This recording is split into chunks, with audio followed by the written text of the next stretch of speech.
महाराज जी, इस प्रोफेशन में आधे से ज्यादा झूठ होते हैं। वकील है महाराज जी, अगर हम सिर्फ सत्य की राह पर चलें तो इसमें सक्सेस ना के बराबर है। कृपया मार्गदर्शन करें महाराज जी। सक्सेस शब्द का अर्थ क्या होता है, हम आपसे पूछना चाहते हैं आपके दिमाग से कि आपने सक्सेस शब्द का अर्थ क्या लिया है, आपने किस भावना को सक्सेस माना है, आप बोलिए। जो केस मैं लड़ रही हूँ उसमें सफलता नहीं मिलेगी महाराज। दूसरा ये कि परिवार का भरण पोषण नहीं होगा। दोनों बातें देखनी है कि यदि हमारा हृदय कहता है कि ये आदमी अपराधी है और निर्दोष को फंसाने के लिए मुझे वकील बनाया है और मुझे 5 लाख रुपया देगा, 5 लाख से हम परिवार का पोषण करेंगे, तो ये सक्सेस नहीं है। अपने हाथों से अपने पैर काटने हैं, हमारी सच्ची बात मान लेना। अगर आपको पता है फ्रॉड है, ये मुकदमा फ्रॉड है, ये आदमी अधर्मी है और मुझे बहुत पैसा दे करके और मुकदमा मैं जीत गई और निर्दोष को सजा हुई, तो आपने अपने आप को बिल्कुल मिटाने की तैयारी कर ली। बुरा ना माना जाए, जो अगर हमसे प्रश्न किया जाता है तो हम जो शास्त्र सम्मत है वो कह रहे हैं। अगर आपको पता है कि धन से ही केवल परिवार का पोषण होता है तो ये भ्रम छोड़ दीजिए। बहुत से धनी ऐसे हैं जहां विध्वंस बचा हुआ है। हम कई बार सुनाया कि हम एक जगह जब बाल्यावस्था में रहते थे तो वहां पास के थे, छत्री कुल में उनका प्रादुर्भाव हुआ था। ऐसा नक्शा था कि जब गाड़ी से निकलते थे तो 20 राइफल टांगे पीछे चलते थे और जिसकी बेटी को जहां जैसे देख लिया उठवा लिया, पता भी नहीं चला, उस समय से घर भेज दिया, वो बोलेगा भी नहीं। जिसको जो बोल दिया वो मानना पड़ेगा ना। चौराहे में जूतों से उसकी पिटाई होती थी, थर थर एरिया कांपती थी। जमींदारी उनकी कुल परंपरा से चली आ रही थी। हाहाकार मच जाता जिस गली से वो निकलते थे। और थे भी ऐसे, आए थे, प्रणाम किया था, 1 किलो घी चढ़ाया था तो उस घी को फेंकवा दिया था। बस उनसे इतना ही कहा था, उस समय बच्चे ही थे, कि हमें लगता है धर्म से चलना चाहिए, पर बोले ज्यादा नहीं थे।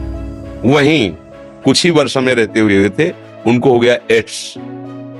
अब जो उनकी हालत हुई, कुछ ही दिनों में मरे। तो उनका जो छोटा भाई था ना, वो समझो राक्षस था, हंसिया से गर्दन काट देता, बड़े बड़े। अब जब ऊपर का कानून लागू हुआ ना तो उसको ऐसे नोच डाला लोगों ने जैसे गीध नोच डालते हैं। और जैसे दूसरों की खेती अपहरण कर, उसकी खेती कोई जोतने वाला नहीं बचा और उसके परिवार में कोई भी ऐसा नहीं बचा जो इस स्थिति को प्राप्त न हो जाए। तब हमें उदाहरण समझ में आया कि एक समय था कि इसकी जय जयकार मची हुई थी और एक समय आया कि वही उसी के परिवार के जन बगल वाले से आटा मांग के रोटी बनाते हैं। खेत जोत नहीं सकते क्योंकि जितने विरोधी थे ना, कि अगर कोई दूसरा जोता तो समझ परती पड़ा है। अब करने वाले दोनों राधे राधे। अब घर की दशा, खाने की भी नहीं रह गई। क्या हुआ?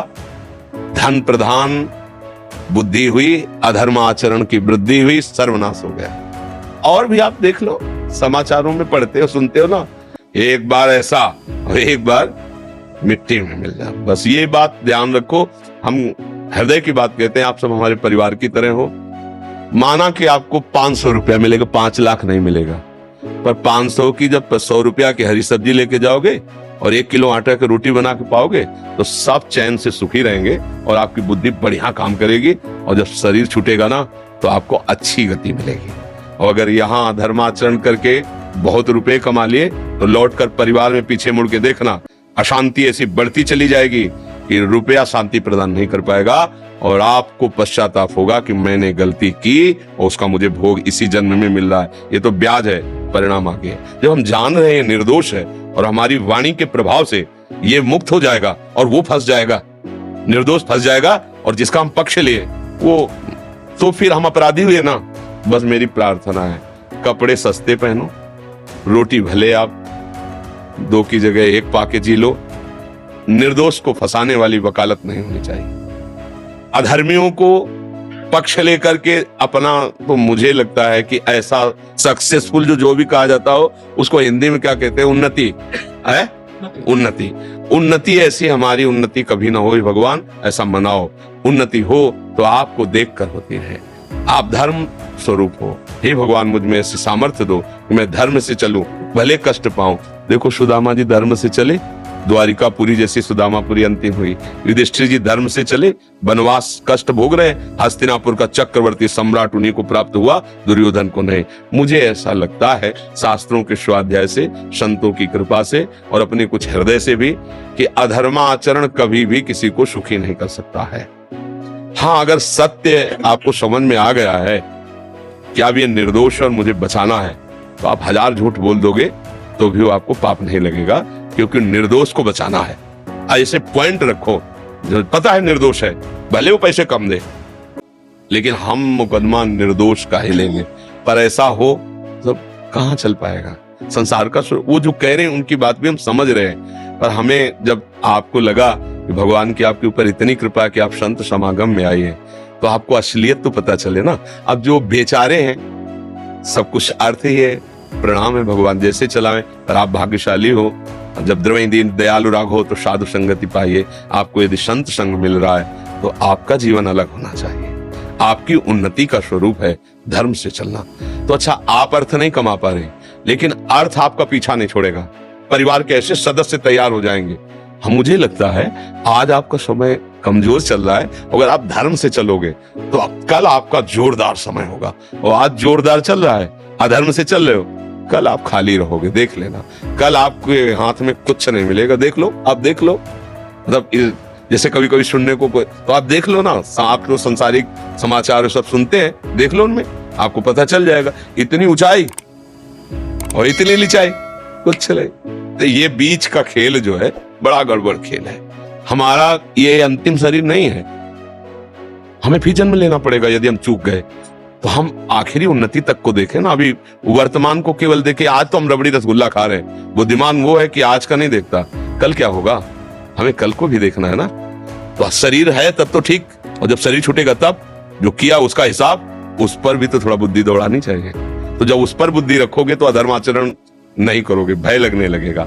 और जब भगवान देते हैं ना, तो कहते हैं ना, भगवान देते तो छप्पर फाड़ के देते, देहाती भाषा में कहते हैं ना। और जब लेते नहीं, तो बस ये बात ध्यान रखो, अगर वो देंगे तो ऐसा पुत्र हो जाएगा, ऐसा परिवार का कोई सदस्य हो जाएगा कि जैसी तुम्हारी भावना थी वो पूरा कर देगा।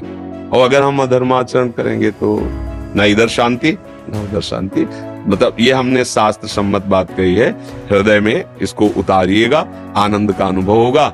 बकाया व्यवहार में हमारी बात नहीं मानी जाएगी, ये हम अभी कह रहे हैं। क्योंकि भाई अब उसको, जैसे वो बच्चा नहीं बोला पीछे वाले उसमें, कि अगर हम 2000 वाला मोबाइल रखते हैं, हमारे मित्र जो है छोटे छोटे बच्चे आईफोन, क्या आई क्या कहते हैं, आईफोन रखते हैं, तो बोले हमारी बेइज्जती होती।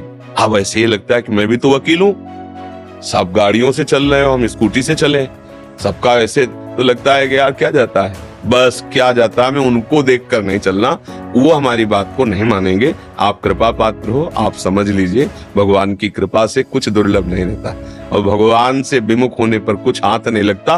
करके सब देख लो, और तुम्हारे सामने ही तुम्हारी हालत ऐसी हो जाएगी, तुम्हें लगेगा कि गलती की, अब क्या, वो तो फल आ गया, अब फल तो, अब तो विध्वंस विनाशी हो।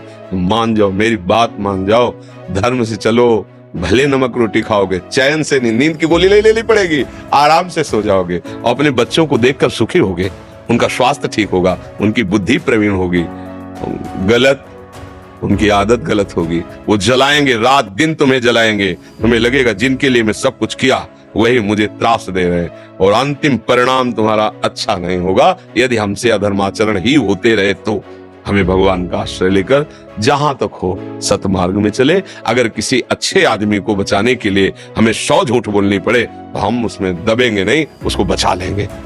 और किसी बुरे आदमी को बचाने के लिए अगर हमको लाखों मिले तो हम उनकी तरफ देखेंगे भी नहीं। ऐसा यदि चलेंगे तो भगवान का बल मिल जाएगा, भगवान का सहयोग मिल जाएगा। ये देखना है, अब ये विचार करके चलें।